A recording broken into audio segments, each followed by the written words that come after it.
Now we are going to make energy band diagram of two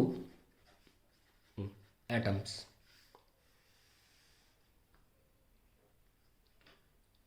कहानी similar होगी.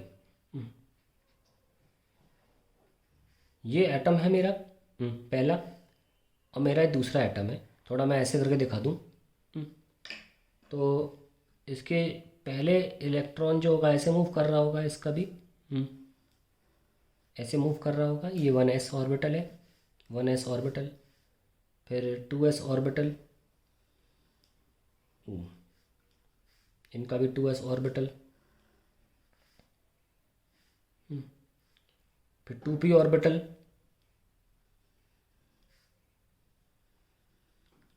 और फिर 3s ऑर्बिटल.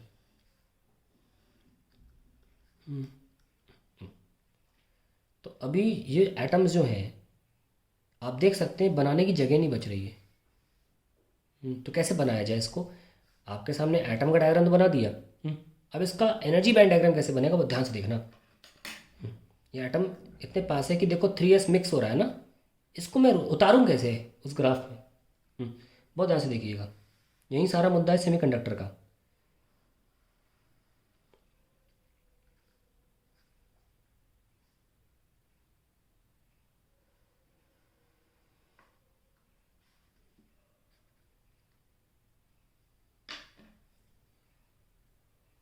ये हमारा पहले न्यूक्लियस के लिए बना रहा हूँ मैं, न्यूक्लियस 1, ये न्यूक्लियस 2.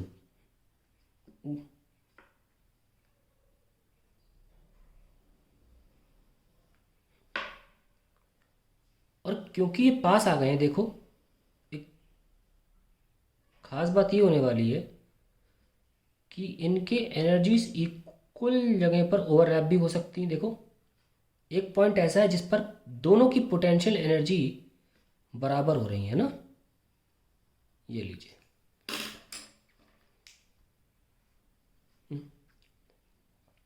अब बहुत ध्यान से मार्क करने जा रहा हूँ मैं, ध्यान से देखिएगा यहाँ पे.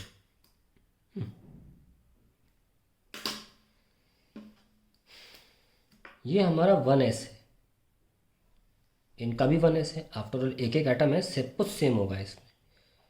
1s, ये आ गया 2s. ठीक है, लिख लेते हैं 2s के लिए, 1s के लिए, 1s एंड 2s. फिर आए हम 2p. 2p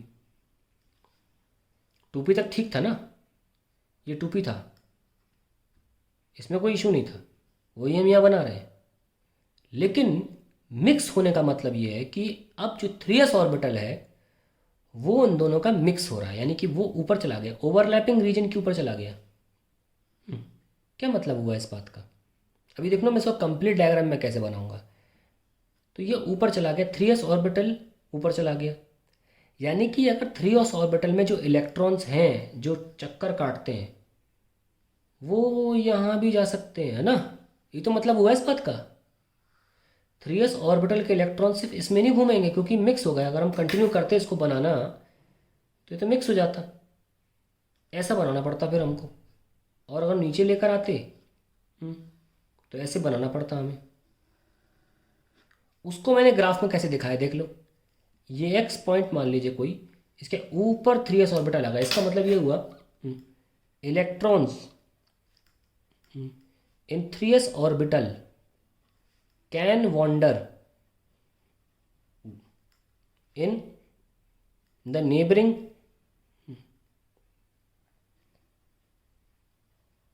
atom orbital, can wander in the neighboring atom orbital.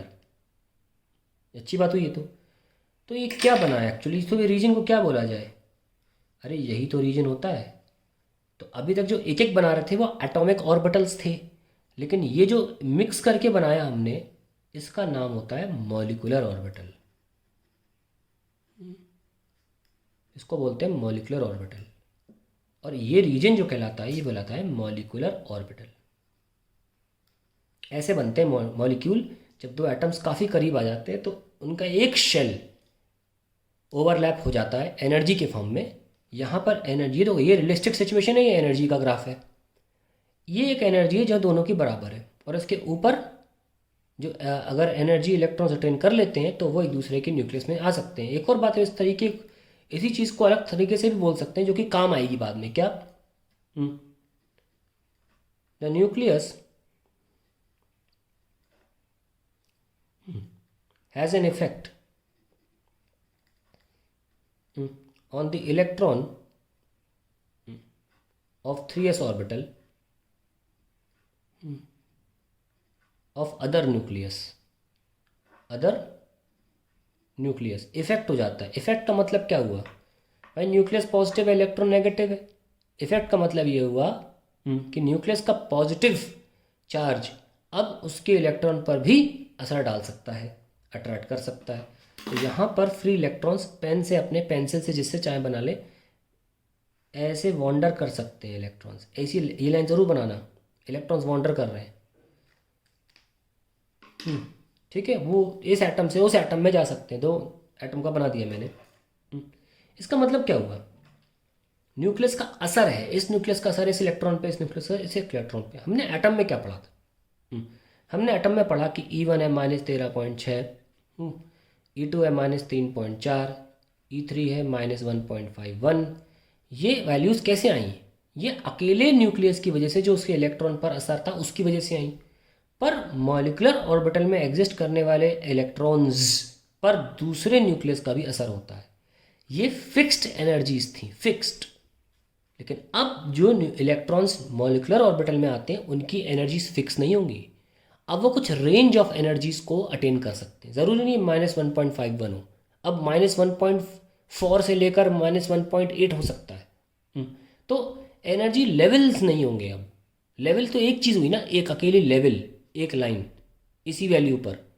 इसीलिए एनर्जी बैंड बोला जा रहा है। बैंड तो मोटा होता है ना, बैंड तो मोटा होता है, लेवल पतली होती है, बैंड मोटा होता है। इसीलिए तेज से बैंड बोले जा रहा हूँ मैं। बैंड इसलिए बोल रहा हूँ क्योंकि अब इस न्यूक्लियस का असर इस इलेक्ट्रॉन पर हो गया, इस न्यूक्लियस का इस इलेक्ट्रॉन पे हो गया। तो अब वो इलेक्ट्रॉन की एक fix single value of energy नहीं होगी। अब वो एनर्जी की एक रेंज हो सकती है जिसमें वो जो अटेन भी कर सकता हो फिर भी स्टेबल रह सकता है कि नहीं? ये हम इसमें कहना चाह रहे थे। अब हम आपके सामने बनाएंगे मल्टी एटम के लिए एनर्जी बैंड डायग्राम। देखिए ऐसे बनता है।